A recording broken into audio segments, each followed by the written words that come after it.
भारत का इतिहास अनगिनत साम्राज्यों का साक्षी रहा है, लेकिन उनमें सबसे शक्तिशाली, सबसे प्रभावशाली और सबसे भव्य साम्राज्य था मौर्य साम्राज्य। आइए जानते हैं कि कैसे एक साधारण से बालक को एक महान गुरु ने चक्रवर्ती सम्राट बनाया। यह शौर्य गाथा है चंद्रगुप्त, बिंदुसार और सम्राट अशोक की। मौर्य साम्राज्य का उत्थान से पतन तक का पूरा इतिहास जानेंगे इस वीडियो में, तो अंत तक बने रहिए हमारे साथ और चैनल को लाइक और सब्सक्राइब जरूर करना। नंद वंश के अंतिम शासक धनानंद ने चाणक्य को भरी सभा में अपमानित किया। उसने कहा कि तुम एक पंडित हो और अपनी छोटी का ही ध्यान रखो। युद्ध करना राजा का काम है, तुम पंडित हो, सिर्फ पंडिताई करो। तब चाणक्य ने छोटी खोलकर प्रतिज्ञा की, जब तक मैं नंद वंश का अंत नहीं कर देता तब तक अपनी छोटी या शिखा नहीं बांधूंगा। इस प्रतिज्ञा के परिणामवश ही नंद वंश का अंत हुआ। चंद्रगुप्त में राजा बनने के स्वाभाविक गुण मौजूद थे। चाणक्य ने इसी योग्यता को देखते हुए उसे अपना शिष्य बना लिया और उसे तक्ष शिक्षा में लाकर सभी विद्या में निपुण किया एवं एक सबल राष्ट्र की नींव रखी, जो मौर्य साम्राज्य के रूप में प्रतिष्ठित हुआ। 322 ईसा पूर्व में चंद्रगुप्त मौर्य ने चाणक्य की सहायता से नंद वंश के अंतिम शासक धनानंद को पराजित कर मगध पर मौर्य वंश की स्थापना की और पाटलिपुत्र को राजधानी बनाई। मौर्य राजवंश प्राचीन भारत का एक शक्तिशाली राजवंश था, जिसने 137 वर्ष तक भारत में शासन किया। प्राचीन भारत के इतिहास में चंद्रगुप्त मौर्य पहला सम्राट था, जो शक्तिशाली योद्धा ही नहीं अपितु कुशल और उच्च कोटि का प्रशासक व चतुर राजनीतिज्ञ भी था। वह प्रथम भारतीय राजा था जिसने भारत पर अपना शासन स्थापित किया, जिसका साम्राज्य दक्षिण भारत से लेकर अफगानिस्तान, ईरान की सीमाओं तक था। चंद्रगुप्त मौर्य भारत का प्रथम चक्रवर्ती सम्राट था, जिनके नेतृत्व में भारतवर्ष में सर्वप्रथम राजनैतिक केंद्रीकरण, विकसित अधिकारी तंत्र, उचित न्याय व्यवस्था, नगर, कृषि, उद्योग, संचार एवं व्यापार में वृद्धि हुई। मौर्य साम्राज्य में चाणक्य एक महान विभूति थे। उनका वास्तविक नाम विष्णुगुप्त था। उनके पिता का नाम चणक था, इसलिए वे चाणक्य कहलाए। इस विस्तृत साम्राज्य को चलाने में उनके गुरु और प्रधान अमात्य आचार्य चाणक्य प्रमुख सलाहकार थे, जिन्होंने सुशासन के लिए एक महान ग्रंथ अर्थशास्त्र की रचना की, जिसमें राजनीति, अर्थनीति, इतिहास, शासन के लिए विस्तृत नियमों, तर्कशास्त्र, आचरण शास्त्र, धर्म आदि पर का विस्तार से वर्णन किया। अर्थशास्त्र मौर्य काल के इतिहास का दर्पण है। सम्राट चंद्रगुप्त मौर्य वंश का प्रथम शासक तथा संस्थापक था, जिसने 322 से 298 ईसा पूर्व 24 वर्ष तक शासन किया। साहित्यिक स्रोत से ज्ञात होता है कि चंद्रगुप्त पिप्पलिवन के सूर्यवंशी मौर्य वंश का था। इसके पिता पिप्पलिवन के नगर प्रमुख थे।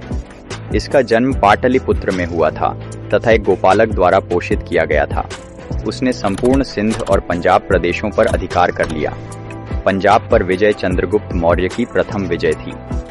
305 ईसा पूर्व में सिकंदर के सेनापति सीरिया के शासक सेल्यूकस ने सिकंदर द्वारा पूर्व विजित भूभाग प्राप्त करने भारतीय क्षेत्रों पर आक्रमण कर दिया। चंद्रगुप्त और सेल्यूकस के बीच सिंधु नदी के किनारे युद्ध हुआ।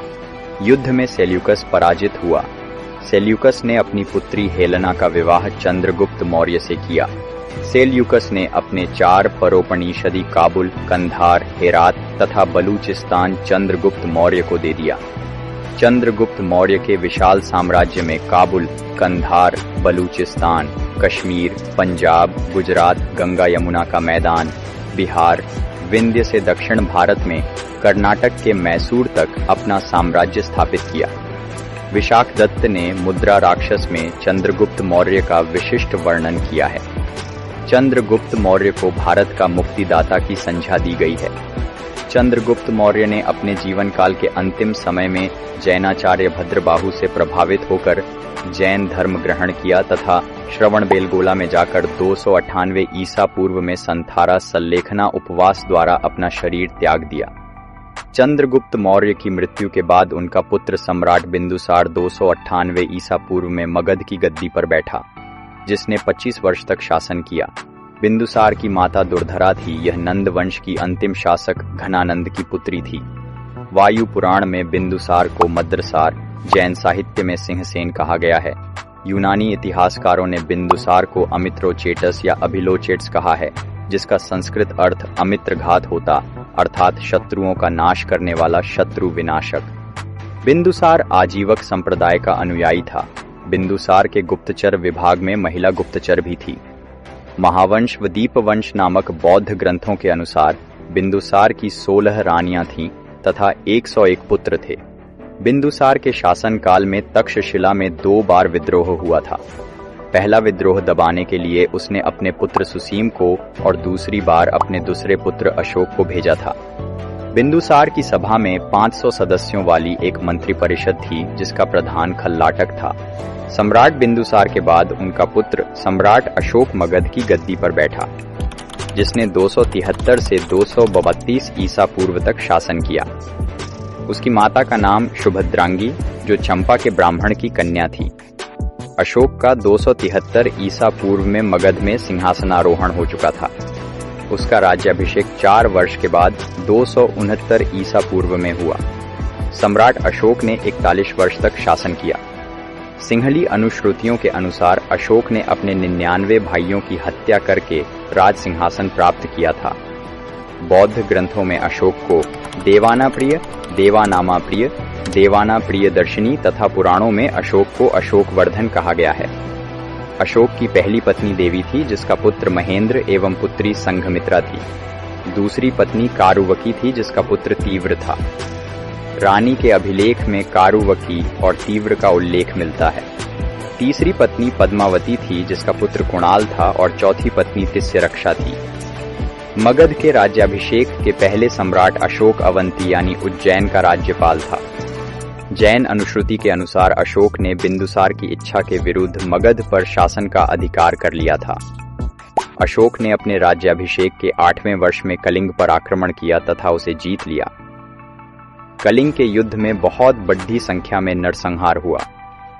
भारी रक्तपात को देखकर अशोक की अंतरात्मा पर इतना गहरा प्रभाव पड़ा कि उसका हृदय परिवर्तन हो गया और उसने युद्ध नीति को छोड़कर धम्म नीति का पालन किया। अशोक ने बौद्ध धर्म स्वीकार किया। अशोक ने अपनी प्रजा के कल्याण तथा उत्थान के लिए आचार्य संहिता बनाई थी। इसे अशोक की धम्म नीति कहा गया। धम्म पाली भाषा का शब्द है।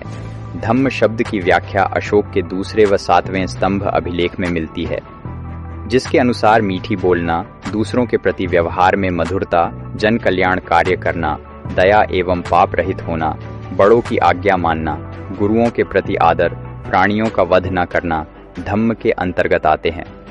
सम्राट अशोक पहले ब्राह्मण धर्म का अनुयायी था। कल्हण के राज तरंगिणी में उसे शैव धर्म का उपासक तथा निग्राद के प्रवचन सुनकर उसने बौद्ध धर्म को अपना लिया। हेवन स्वांग के अनुसार उपगुप्त ने अशोक को बौद्ध धर्म की दीक्षा दी थी। बौद्ध धर्म के प्रचार के लिए अशोक ने अपने पुत्र महेंद्र और पुत्री संघमित्रा को श्रीलंका भेजा था। बौद्ध ग्रंथ महावंश के अनुसार अशोक ने 84,000 स्तूपों का निर्माण किया था। इन स्तूपों को ईंटों से बनाया गया था। वर्तमान में 2 स्तूप बचे हैं, सांची और सारनाथ का स्तूप, जिसमें सांची का स्तूप को विशाल होने के कारण महास्तूप भी कहा जाता है। सारनाथ स्तूप को धर्मराजिक स्तूप भी कहते हैं। कल्हण की राजतंडगिनी के अनुसार अशोक ने कश्मीर में झेलम नदी के किनारे श्रीनगर की स्थापना की थी। भारत में शिलालेख का प्रचलन सर्वप्रथम अशोक ने किया। इसी कारण से उसे शिलालेखों का जनक कहा जाता है। संदेशों को अभिलेखों के माध्यम से जनता तक पहुंचाने वाला भारत का पहला शासक अशोक था। अशोक ने अपने